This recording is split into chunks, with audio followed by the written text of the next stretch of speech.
ಎಲ್ಲರಿಗೂ ನಮಸ್ಕಾರ. ನಾನು ನಿಮ್ಮ ಪ್ರೀತಿಯ ಆಶಾ. ರಾಣಿ ಸ್ಪಿರಿಚುವಲ್ ವರ್ಲ್ಡ್ 33 ಚಾನಲ್ಗೆ ನಿಮ್ಮೆಲ್ಲರಿಗೂ ಮಗದೊಮ್ಮೆ ಆದರದ ಸ್ವಾಗತ. ನಿನ್ನೆ ನಾವು ಹೋಪೋನೋಪೋನೋ ಇತಿಹಾಸ ಮತ್ತು ಡಾಕ್ಟರ್ ಹುಲೆನ್ ಅವರ ಅದ್ಭುತ ಪವಾಡದ ಕಥೆಯನ್ನು ತಿಳಿದುಕೊಂಡೆವು.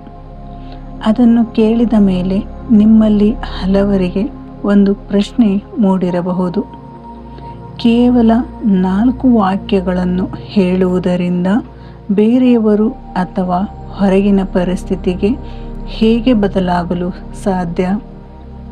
ಇದರ ಹಿಂದಿನ ರಹಸ್ಯವೇನು ಎಂದು ಇವತ್ತು ನಮ್ಮ ಪ್ರಯಾಣದ 3ನೇ ದಿನ ಹೋಪೋನೋಪೋನೋ ಹೇಗೆ ಕೆಲಸ ಮಾಡುತ್ತದೆ ಎಂಬ ವೈಜ್ಞಾನಿಕ ಮತ್ತು ಆಧ್ಯಾತ್ಮಿಕ ಸತ್ಯವನ್ನು ನಾವು ಸುಲಭವಾಗಿ ಅರ್ಥ ಮಾಡಿಕೊಳ್ಳೋಣ. ಇದು ಹೇಗೆ ಕೆಲಸ ಮಾಡುತ್ತದೆ? ನಮ್ಮ ಸನಾತನ ಧರ್ಮದಲ್ಲಿ ಯದ್ಭವಂ ತದ್ಭವತಿ ಎಂದು ಹೇಳುತ್ತಾರೆ.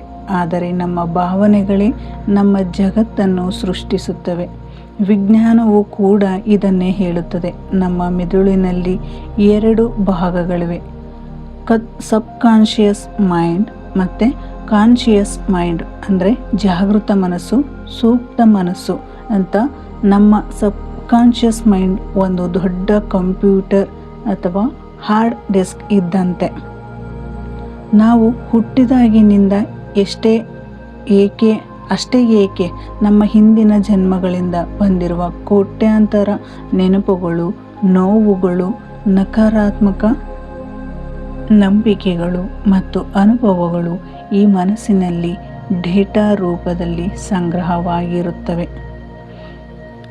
ನಮ್ಮ ಜೀವನದಲ್ಲಿ ಬರುವ ಕಷ್ಟಗಳು, ಅನಾರೋಗ್ಯ, ಹಣದ ಸಮಸ್ಯೆಗಳು ಅಥವಾ ಸಂಬಂಧಗಳಲ್ಲಿ ಜಗಳಗಳು ಯಾವುದೂ ಹೊಸದಲ್ಲ. ಅವು ನಮ್ಮ ಸಬ್ಕಾನ್ಷಿಯಸ್ ಮೈಂಡಲ್ಲಿ ಅಡಗಿರುವ ಹಳೆಯ ನಕಾರಾತ್ಮಕ ನೆನಪುಗಳು ಮರುಕಳಿಸುತ್ತಿರುವುದು ಅಷ್ಟೇ.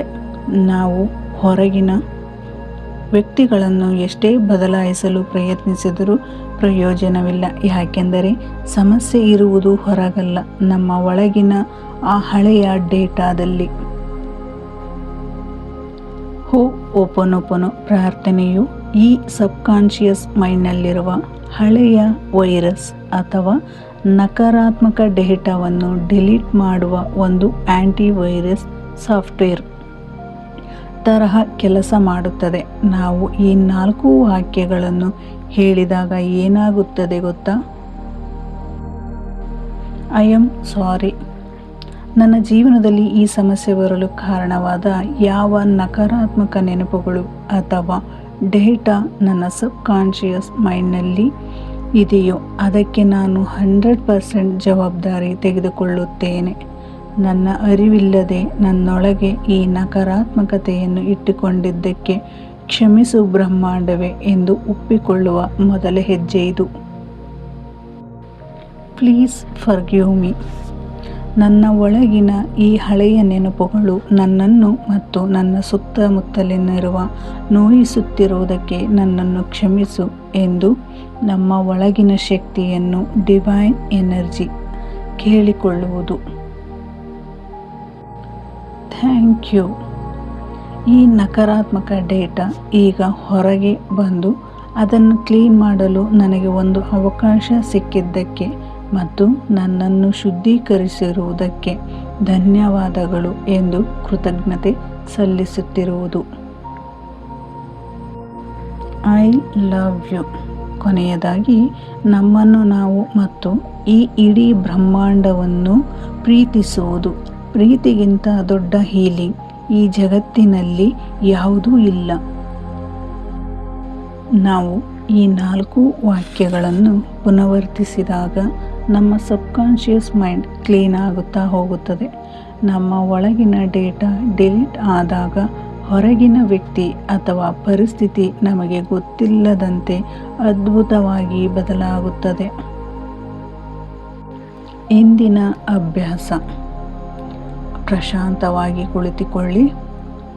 ನಿಮ್ಮ ಕಣ್ಣುಗಳನ್ನು ಮುಚ್ಚಿ.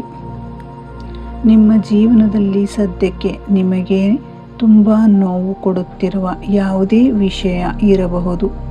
ಅದು ಹಣದ ಸಮಸ್ಯೆ ಇರಬಹುದು, ಆರೋಗ್ಯದ ಏರುಪೇರು ಇರಬಹುದು, ಅಥವಾ ಯಾರೊಂದಿಗಾದರೂ ಇರುವ ಮುನಿಸು ಇರಬಹುದು. ಅದನ್ನು ನೆನಪಿಸಿಕೊಳ್ಳಿ. ಆ ಪ್ರೀತಿಯನ್ನು ಪ್ರೀತಿಯಿಂದ ನೋಡುತ್ತಾ ನಿಮ್ಮ ಸಬ್ಕಾನ್ಷಿಯಸ್ ಮೈಂಡನ್ನು ಕ್ಲೀನ್ ಮಾಡಲು ನನ್ನೊಂದಿಗೆ ಜಪಿಸಿ. ಓಕೆ, ಪ್ರಾರಂಭಿಸೋಣವೇ? I am sorry, forgive me, thank you, I love you. I am sorry, please forgive me, thank you, I love you. I am sorry, please forgive me, thank you, I love you. I am sorry, please forgive me, thank you, I love you. I am sorry, please forgive me, thank you, I love you. I am sorry, please forgive me, thank you, I love you. ಧ್ಯಾನ ಮುಗಿದ ನಂತರ ಇವತ್ತಿನ ನಿಮ್ಮ ಡೈರಿಯಲ್ಲಿ ಈ ಪ್ರಶ್ನೆಗೆ ಉತ್ತರ ಬರೆಯಿರಿ. ನನ್ನ ಮನಸ್ಸಿನಲ್ಲಿ ಆಳದಲ್ಲಿ ನಾನು ಇನ್ನು ಯಾವ ಹಳೆಯ ನೋವು ಅಥವಾ ಕಹಿ ನೆನಪನ್ನು ಹಿಡಿದಿಟ್ಟುಕೊಂಡಿದ್ದೇನೆ? ಇವತ್ತಿನ ಅಫರ್ಮೇಷನ್: ನನ್ನ ಸಬ್ಕಾನ್ಷಿಯಸ್ ಮೈಂಡ್ ದಿನದಿಂದ ದಿನಕ್ಕೂ ಹಳೆಯ ನಕಾರಾತ್ಮಕ ನೆನಪುಗಳಿಂದ ಮುಕ್ತಾಯವಾಗುತ್ತಿದೆ. ನಾನು ಸಂಪೂರ್ಣವಾಗಿ ಹಗುರವಾಗಿದ್ದೇನೆ ಮತ್ತು ಪ್ರೀತಿಯಿಂದ ತುಂಬಿದ್ದೇನೆ. ಇದನ್ನು ಇವತ್ತು 5 ಬಾರಿ ನಿಮ್ಮ ಡೈರಿಯಲ್ಲಿ ಬರೆಯಿರಿ. ಇದೇ ರೀತಿ ನಾವು ಪ್ರತಿದಿನ ನಮ್ಮ ಫೈನಾನ್ಷಿಯಲ್ ವಿಚಾರದಲ್ಲಿ ಆಗಿರ್ಬೋದು, ನಮ್ಮ ರಿಲೇಷನ್ಶಿಪ್ಪಿಗಾಗಿರ್ಬೋದು, ಅಥವಾ ನಮ್ಮ ಕೆರಿಯರ್ ವಿಚಾರಕ್ಕೆ ಪ್ರತಿದಿನವೂ ಒಂದೊಂದು ಅಫರ್ಮೇಷನ್ ಹಾಕೋತಾ ಈ ರೀತಿಯಾಗಿ 4 ವಾಕ್ಯಗಳನ್ನು ನೀವು ಹೇಳುವುದರಿಂದ ನಿಮ್ಮ ಜೀವನವನ್ನು ಬದಲಾವಣೆಯನ್ನು ಸಹಿತ ಮಾಡ್ಕೋಬಹುದು. ಈ ಮಾಹಿತಿ ನಿಮಗೆ ಉಪಯುಕ್ತವೆನಿಸಿದರೆ ಲೈಕ್ ಮಾಡಿ, ನಿಮ್ಮ ಅನುಭವಗಳನ್ನು ಕಮೆಂಟ್ನಲ್ಲಿ ಹಂಚಿಕೊಳ್ಳಿ